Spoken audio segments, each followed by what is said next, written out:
با گوێ لەو بەسەرهاتەیەش بگرین کە زۆر جێگای دەرسوپەندە بەڕێزان.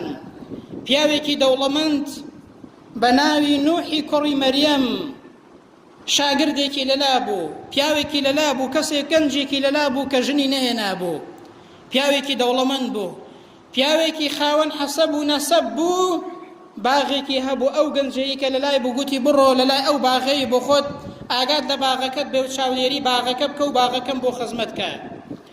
تاوەکو 2 مانگ ئەو گەنجەی نات بۆ ئەوەی ئەو باغەی بۆ خزمەت کا. ڕۆژێکیان چوو بۆ ناو باغەکە، لە ناو باغەکەی لە سێبەری دارێکدا دانیشت و بەو کوڕە گەنجەی گوتگوتی هەندێک ترەی شیرینمان بۆ بێنە. لە کاتێکدا کە دانیشت بوو گەنجەکە هەندێک ترەی بۆ هێنا کە چی ترەیەکە وەکو ئەو دەیگوت شیرن نەبوو. گوتی هەندێکی دیکەمان بۆ بێنە، بە هەمان شێواز بۆی هینا ترەیەکە هەر ترش بوو.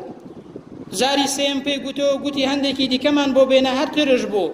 لی تۆڕە بوو، گوتی کاکە تۆ 2 مانگە لە ناو ئەو باغەی مندای، یعنی نازانی کامەیان شیرنە و کامەیان ترشە؟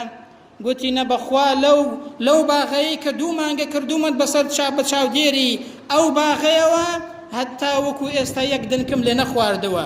گوتی بۆچی؟ گوتی چونکە تۆ گوتوتە خزمەتی کە، نەدوتوە لەی بخۆ. بەڕێزان، ئەوە ئیمان و تەقوایە، ئەوە هەستکردنە بە چاودێری خوای پەروەردگار.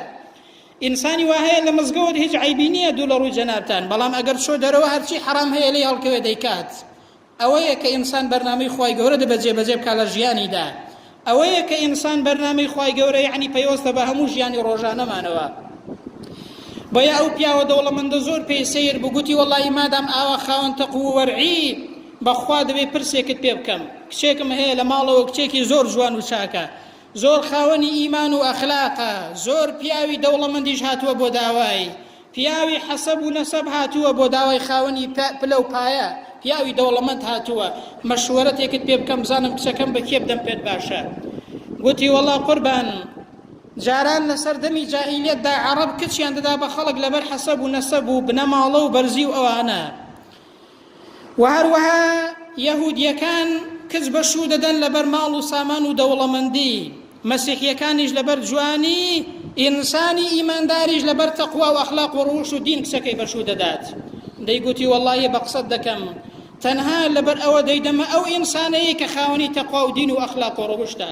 دوایش گوتی وەڵڵی ئینسانی لە تۆ چاکتر، لە تۆ بە تەقواتر، لە تۆ خاوەنی ئیمان و بەهێزتر و باخلاق و ڕەوشتل و حەڵال خۆرتر نابینم. بۆیە گوتی وەرە بە ئەو کچەی خۆمیشت لێمارەکەم. بەڕێزان، ئینسان بەرامبەری خوای گەورە چۆن بێت؟ بەو شێوازەی کە خوا دەیەوێ، خوای گەورەش بەرامبەر ئەو ئینسانەیە ئاوا دەبێت. ئەوە بەرهەمی دینە برام. گوتی بەخوا ئینسانی لە تۆ بە تەقواتر و باشتر نابینمەوە. بۆیە دوایە کە پرسیان بە کچەکەیان کرد، کچەکەش کە ڕازی بوودایە ئەو گەنجە بەڕێزە و ئەو ئینسانە ئیماندارە. تەماشاکەن بەڕێزان، ئەوە نەتیجەی هەستکردنە بە ڕەقابەت و چاودێری خوای پەروەردگار.